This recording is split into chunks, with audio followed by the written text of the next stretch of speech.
السلام علیکم، ست شری اکال، میں ہرمیت سنگھ اور آپ دیکھ رہے ہیں سچ ڈیجیٹل۔ ناظرین، سب سے پہلے تو بات کریں گے اس وقت ڈونلڈ ٹرمپ نے آخرکار اسرائیل کی پٹائی کے حوالے سے مان لیا ہے۔ ایران کے ایٹمی پروگرام کو کتنا نقصان ہوا ہے، مختلف صحافیوں کی منافقت جو ہے وہ بھی آپ کے سامنے رکھیں گے، لیکن سب سے پہلے بات کریں گے ایران اسرائیل جنگ کے بارے میں۔ الجزیرہ کے ماہر امور مشرق وسطیٰ جو ہے وہ مصطفیٰ البرغوثی نے کہا ہے کہ انہوں نے جوہری ذخیرے کو تباہ نہیں کیا، امریکہ نے جوہری تنصیبات تباہ کیا اور نہ ہی یورینیم افزودگی کا عمل رکا ہے۔ یہ تو مبینہ طور پر فتح تھی۔ ایران کے خلاف جنگ میں اسرائیلی ڈیرنس کو بہت نقصان پہنچا۔ اسرائیلی معاشرہ 12 دن کے بعد مزید پناہ گاہوں میں رہنے کا متحمل نہیں ہو سکا۔ ایران کے میزائلوں کو تباہ کرنے کا دعویٰ کہاں سچ ثابت ہوا؟ میزائل تنازع کے آخری لمحات تک مقبوضہ علاقوں میں پر بلا ٹوک لگتے رہے۔ یہ کہا جا سکتا ہے کہ امریکہ ایران کے خلاف اس اسرائیل جنگ سے اپنے کوئی مقاصد بالکل حاصل نہیں کر سکا۔ یہ بہت بڑا تجزیہ ہے جو آپ اپنی اسکرین میں آپ کو بتا رہا ہوں۔ دوسرے آپ کو بتاتے چلیں کہ نتنیاہو کے حوالے سے خبر ہے کہ اسرائیل کو آج تک وائٹ ہاؤس میں ٹرمپ سے بہتر کوئی دوست نہیں ملا، یہ نتنیاہو کہتے ہیں۔ دوسرے یہ سچویشن ہے، آپ کو یہ رکھیں کہ نیٹو سیکرٹری جنرل کی جانب سے ٹرمپ کو مبارکباد کے پیغامات پر ایرانی وزیر خارجہ نے جو ہے سخت رد عمل دیا ہے۔ وزارت خارجہ کے ترجمان نیٹو کے سیکرٹری جنرل کے ایک آزاد ملک کے خلاف جارحیت کے غیر معمولی اقدام کی مبارکباد دینا شرمناک ہے، یہ قابل نفرت اور غیر ذمہ دارانہ عمل ہے۔ جو ظلم اور ناانصافی کا ساتھ دیتا ہے اس کی عزت و شرافت نہیں ہوتی۔ جو بھی کسی جرم کی حمایت کرتا ہے اسے جرم میں ساتھی اور شراکت دار سمجھا جاتا ہے۔ یہ ایران نے بہت بڑا بیان دیا ہے۔ ایرانی فضائی حدود ایک بار پھر بند۔ ایرانی سول ایویشن نے ملک کی فضائی حدود 26 جون بروز جمعرات دوپہر 2 بجے تک بند رہیں گی۔ آگے دیکھتے ہیں کیا ہوتا ہے۔ ایک اور خبر آپ کے سامنے رکھ لیتے ہیں، اور نتنیاہو اگر آتا ہے تو میں اس کو گرفتار کروں گا۔ امریکہ سے ایک میئر نے بہت بڑا دعویٰ کیا ہے، وہ دعویٰ آپ کے سامنے۔ میئر کون ہے، کہاں سے ان کا تعلق ہے؟ یہ نو منتخب مسلم mayor new York Dhahran Mamdani ہیں، جنہوں نے اعلان کیا ہے کہ نتنیاہو میرے ہوتے ہوئے کبھی نیو یارک نہیں آ سکیں گے، اور وہ کہتے ہیں کہ اگر وہ آئے تو اسے گرفتار کریں گے، کیونکہ بین الاقوامی کورٹ آف جسٹس نے نتنیاہو کی گرفتاری کے آرڈر جاری کیے ہیں۔ بین الاقوامی عدالت انصاف کے حکم پر عمل کروں گا۔ یہ موقع مجھے ملا تو کبھی گنواؤں گا بالکل نہیں۔ یہ مسلم میئر ہے نیو یارک کے حوالے سے، انہوں نے کہا ہے کہ اگر نتنیاہو ہے تو نہیں چھوڑوں گا میں اسے۔ آگے بڑھتے ہیں اور آپ کو بتاتے چلیں کہ اب میں جواب دیتا ہوں جو بہت سارے دوست سوال کر رہے ہیں کہ اس جنگ سے ایران نے جیت کیسے حاصل کی۔ میں کچھ مثالیں آپ کے سامنے رکھ لیتا ہوں۔ ایران نے شہادتیں دی، بہت نقصان اٹھائے، لیکن ہر لحاظ سے اپنی برتری دکھائی۔ ایران کا ایٹمی پروگرام نہ تو رکا، نہ ہی کسی مرحلے پر ایران نے سرنڈر کیا، نہ ہی امریکی شرائط تسلیم کی، نہ ہی سیز فائر کا مطالبہ کیا، نہ وہاں کوئی ریجیم چینج ہوا، نہ ایرانی قوم میں کسی قسم کا اختلاف دیکھنے میں آیا۔ ایران کے ایٹمی اثاثے تباہ نہیں ہوئے، نہ ہی ایران نے امریکی حملے کو بلا جواب چھوڑا۔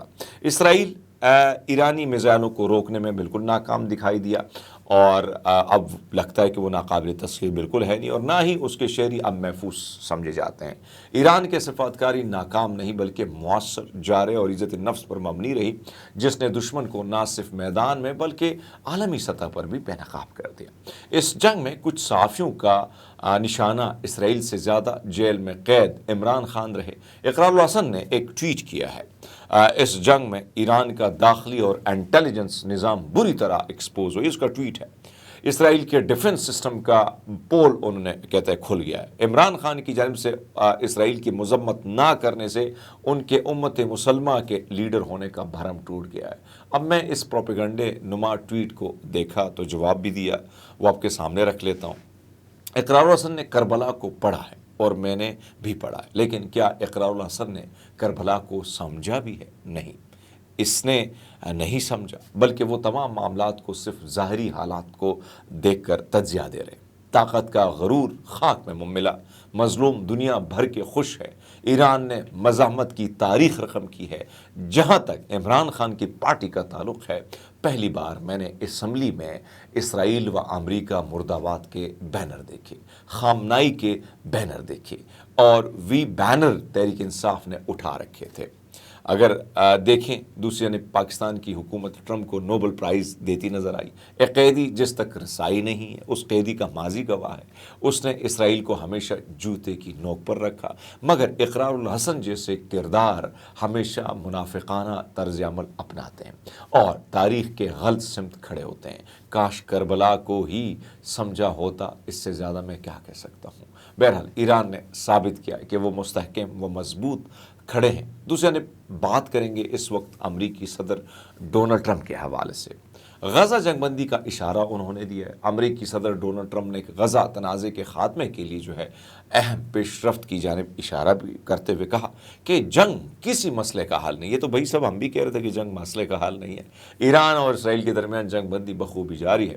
امریکی حملوں کے نتیجے میں ایران کی جوہری صلاحیتیں مکمل طور پر تباہ ہو چکے ہیں اور اس کا ایٹمی پروگرام دہائیوں پیچھے چلا گیا ہے۔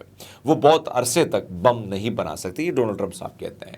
خبر رساں ادارے روئٹر اور AFP کے مطابق نیدرلینڈ کے شہری دی ہیگ میں یہ جو شہر ہے ہیگ میں نیٹو سربراہ اجلاس کے موقع پر نیٹو کے سیکرٹری جنرل مارک روٹے کے ساتھ پریس کانفرنس کرتے ہوئے امریکی صدر ڈونلڈ ٹرمپ نے کہا کہ انہیں یقین ہے کہ ایران اور اسرائیل کے درمیان جنگ بندی بخوبی جو ہے آگے بڑھ رہی۔ انہوں نے جنگ بندی کو سب کے لیے ایک بڑی کامیابی قرار دیا۔ ڈونلڈ ٹرمپ نے کہا کہ انہیں یقین ہے کہ اسرائیل اور حماس کے درمیان غزہ میں جو ہے جاری تنازع کے خاتمے کے لیے جو ہے بڑی پیش رفت ہو رہی ہے، اور میرا ماننا ہے کہ یہ ہماری جانب کیے گئے حملوں کی وجہ سے ممکن ہوا ہے۔ دوسرے نے ایران کا کہنا ہے کہ ہمارا ایٹمی پروگرام جاری ہے۔ یورینیم کے حوالے سے میں نے آپ کو خبر دی کہ وہ بالکل سیف ہے۔ تو ایک طرف تو یہ سچویشن ہے جس سے آپ اندازہ لگا سکتے ہیں، لیکن ڈونلڈ ٹرمپ نے آخر میں ایک بات پھر کر دی۔ اس نے کہا ایران نے آخری دنوں میں بڑی پٹائی کی ہے اسرائیل کی، کمال کی پٹائی کی ہے اور ٹھکائی کی ہے۔ اس سے اور بڑی بات میں کیا کہہ سکتا ہوں ٹھکائی سے۔ تو ایک طرف تو یہ سچویشن ہے، لیکن آپ کو پتہ ہے کہ ایران نے ساری چیزیں کیسے محفوظ کی۔ اب ایک اور تشویشناک خبر میرے سامنے آپ کے سامنے رکھ لیتے ہیں۔ سال 2025 کے پہلے 11 ماہ کے دوران پاکستان اپنے 9 ہمسائے ممالک کے ساتھ تجارتی خسارہ تشویشناک حد تک بڑھ گیا ہے، جس کی بڑی وجہ چین، بھارت اور بنگلہ دیش سے درآمدات میں غیر معمولی اضافہ اور برآمدات میں کمی ہے۔ سرکاری اعداد و شمار سے ظاہر ہوتا ہے کہ مالی سال 2025 کے 11 ماہ کے دوران پاکستان کا اپنے 9 ہمسائے ممالک کے ساتھ تجارتی خسارہ 32.82% کی اضافے کے ساتھ 11 ارب 17 کروڑ ڈالر تک پہنچ گیا۔ اگرچہ افغانستان، بنگلہ دیش اور سری لنکا کو برآمدات میں اضافہ کا ذکر ریکارڈ کیا گیا، جس کی ایک وجہ خطے میں سیاسی حالات میں تبدیلی ہے۔ تاہم مجموعی طور پر خسارہ بڑھتی ہوئی درآمدات خاص طور پر چین، بھارت اور بنگلہ دیش سے مزید بڑھایا گیا۔ پالیسی سازوں کے لیے سب تشویشناک پہلو ہے چین کو برآمدات میں مسلسل کمی، جو پاکستان کا خطے میں سب سے بڑا تجارتی شراکت دار ہے، جبکہ اسی دوران چین میں برآمدات میں نمایاں اضافہ جو ہے وہ ہوا ہے۔ اس نوعیت کے رجحانات بھارت اور بنگلہ دیش کے ساتھ تجارت میں بھی دیکھنے کو آ رہے ہیں، جس سے دو طرفہ تجارتی توازن مزید بگڑ گیا ہے۔ مالی سال 2024 میں پاکستان کا ان 9 ہمسائے ممالک کے ساتھ تجارتی خسارہ 9 ارب 50 کروڑ 60 لاکھ ڈالر رہا، جو مالی سال 2023 کے 6 ارب 38 کروڑ 20 لاکھ ڈالر کے مقابلے میں 49% زیادہ رہا۔ تو یہ تشویشناک صورتحال اس لیے کہ خطے میں ہر طرف سے دیکھیں تو اس وقت صورتحال یہ ہے کہ ہر طرف سیاسی عدم استحکام ہے۔ جب سیاسی عدم استحکام ہوگا تو صورتحال اس طرح ہوگی۔